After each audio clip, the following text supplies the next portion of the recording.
سورہ نساء آیت نمبر 11۔ آپ حضرات کے پاس پیج نمبر ہے 154۔ اعوذ باللہ من الشیطان الرجیم، بسم اللہ الرحمن الرحیم۔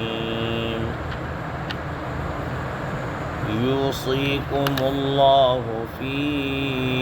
اولادکم للذکر مثل حظ الانثیین،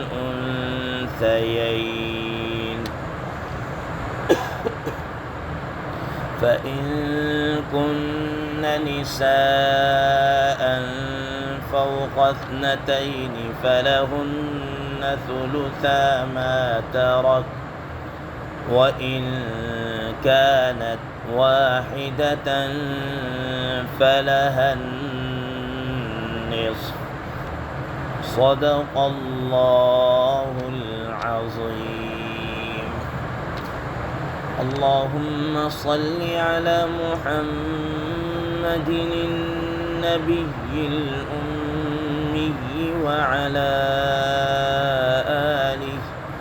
وسلم تسلیما کثیرا کثیرا۔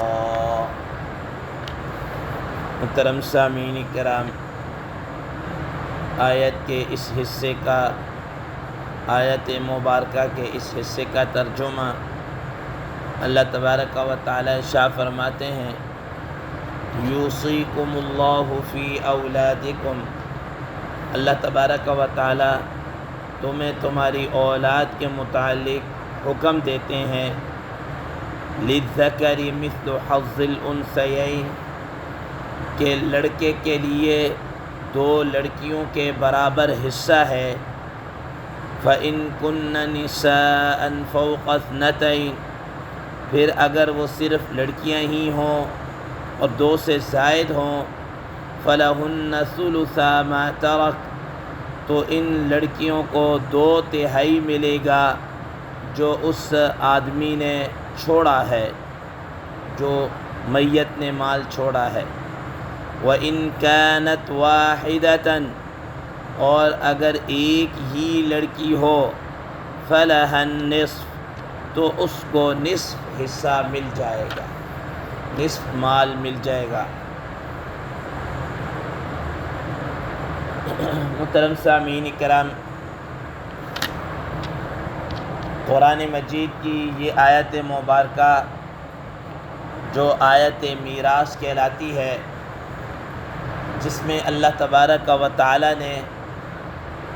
مرنے والے کے جو ترکے کے احکام ہیں اس کے متعلق کس کو کتنا ملنا ہے، اس کی ڈیٹیل اس آیت مبارکہ کے اندر بیان کر دی گئی ہے۔ محترم سامعین کرام، آپ حضرات کے علم میں ہے کہ اسلام سے پہلے، بلکہ ابتدائے اسلام کے اندر وراثت کے باقاعدہ قانون نہیں تھا، تو اس وقت یہ لازمی تھا کہ آدمی مرنے سے پہلے اپنے مال کی وصیت کر جائے، مال کی وصیت کر کے جائے کہ یہ مال کس کو دینا ہے، کیا کرنا ہے۔ پھر جب قرآن مجید کی یہ آیت میراث اتر گئی تو وہ وصیت کرنا ختم ہو چکا، وصیت کرنا ختم ہو چکا، کہ اب وہ وصیت نہیں کر سکتا۔ وصیت نہیں کر سکتا کا مطلب یہ نہیں کہ وہ لازمی نہیں رہی، ہاں اگر وہ کسی کے لیے کرنا چاہے تو کر سکتا ہے، لازمی نہیں رہی اب وصیت کرنا۔ محترم سامعین کرام، اس سے پہلے کہ ہم آیت میراث کے متعلق گفتگو کریں، اس سے پہلے وراثت کے کچھ احکامات جاننا ضروری ہے کہ جو آدمی فوت ہوتا ہے اور اس نے جو بھی ترکہ چھوڑا ہے، اس ترکے میں سے سب سے پہلا کام یہ کیا جائے گا کہ مرنے والے کے کفن دفن کا بندوبست کیا جائے گا۔ اس کے ترکے میں سے، اس کے ذاتی مال میں سے کیا کیا جائے گا، اس کے کفن دفن کا بندوبست کیا جائے گا۔ کفن لایا جائے گا اسی کے خرچہ میں سے، اور دفنانے کا بندوبست کیا جائے گا جس میں قبر ظاہر ہے آج کل جیسا کہ اگر ہم اپنے معاشرے کے اندر دیکھیں، خاص طور پر شہروں کے اندر دیکھیں، تو ظاہر قبر کی کھدائی اور اس کی لپائی اور اس کی بنوائی یہ سارے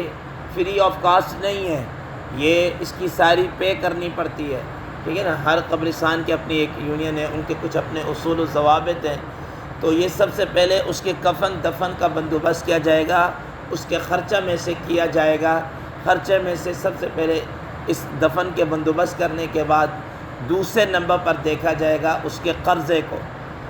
قرضے کو دیکھا جائے گا کہ اس میت کے اوپر قرضہ ہے یا نہیں ہے۔ اگر کفن دفن کے بعد جو مال بچ جائے تو اس کے قرض کو دیکھا، جتنا بھی قرض ہو اس کو ادا کیا جائے گا۔ اب ممکنہ شکل دو ہی شکلیں ہو سکتی ہیں کہ نمبر ایک مال زیادہ ہو اور قرض کم ہو۔ مال زیادہ ہے، فرض کیا جی اس نے چھوڑا ہے 10 لاکھ روپیہ اور جو قرض دینا ہے وہ 1 لاکھ روپیہ دینا ہے، تو سب سے پہلے کفن دفن کے بعد وہ 1 لاکھ روپیہ اس کا قرض جس کا بھی ہو ادا کیا جائے گا۔ ماں بقیہ جو رقم بچے گی پھر اس کو دیکھیں گے۔ لیکن اگر فرض کیا کہ قرض زیادہ ہے اور ویسے ہی رقم تھوڑی ہے، قرض اس کا جناب 4-5 لاکھ روپیہ، جو اس نے چھوڑا ہے وہ 1.5 لاکھ 2 لاکھ روپیہ ہے، اب جناب اعلیٰ وہ سارا جو چھوڑا ہے وہ اس کے قرض کے اندر جائے گا۔ اب ماں بقیہ کیسے پورا کرنا ہے وہ ایک الگ بات ہے، لیکن اب یہ نہیں ہے کہ جناب اعلیٰ ورثاء کہیں کہ اب ہمیں ملے، ان کو کچھ نہیں ملے گا، اب یہ سارے کا سارا مال اس کے قرض کے اندر چلا جائے گا، اس کے قرض کی ادائیگی سب سے پہلے کی جائے گی۔ اب کفن دفن کے بعد قرض کی ادائیگی کے بعد تیسرے نمبر پر یہ آئے گا کہ اگر اس نے کہیں وصیت کی ہے تو اس وصیت کو پورا کیا جائے گا۔ اس نے اگر کوئی وصیت کی ہے تو اس کی وصیت کو پورا کیا جائے گا۔ اب وصیت کو کیسے پورا کیا جائے گا، اس کا کیا طریقہ کار ہے، اس کے متعلق بھی یہ بات ذہن نشین رکھے کہ اگر اس نے کوئی مخصوص حصے کی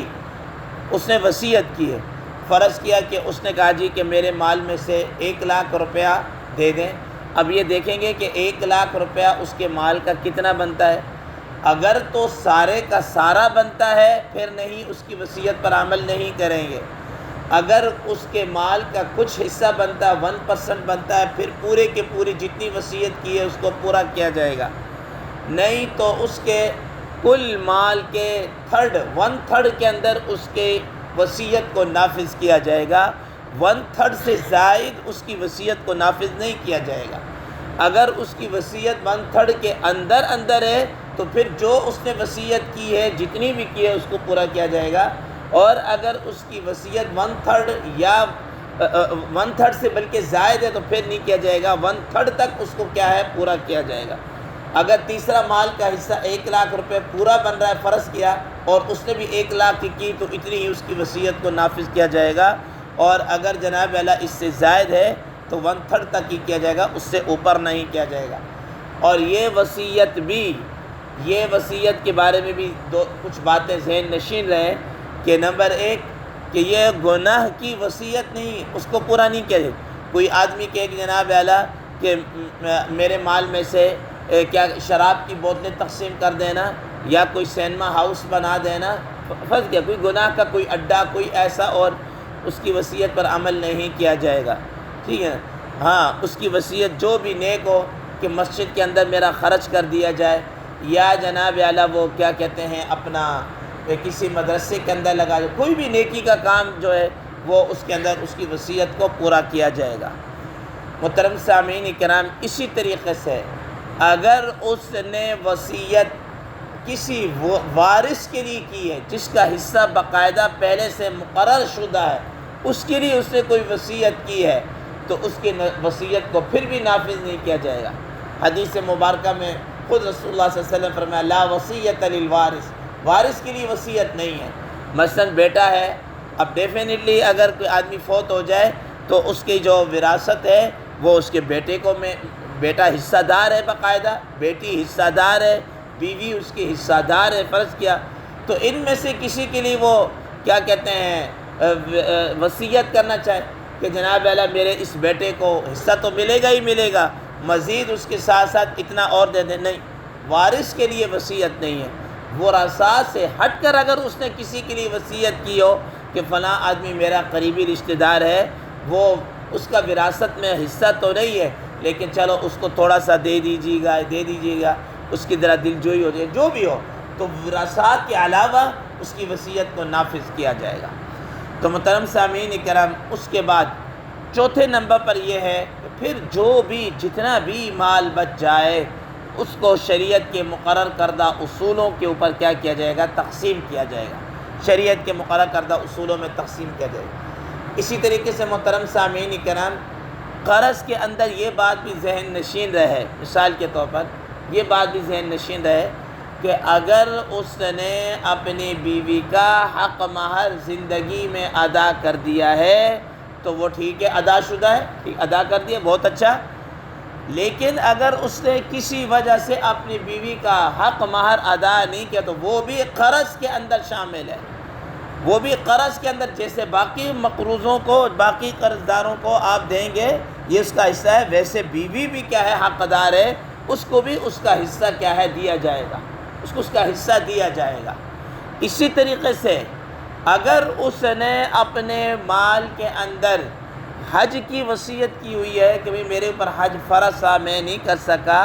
تو اس کے مال میں سے کیا ہے، حج کی بھی وصیت کو پورا کیا جائے گا۔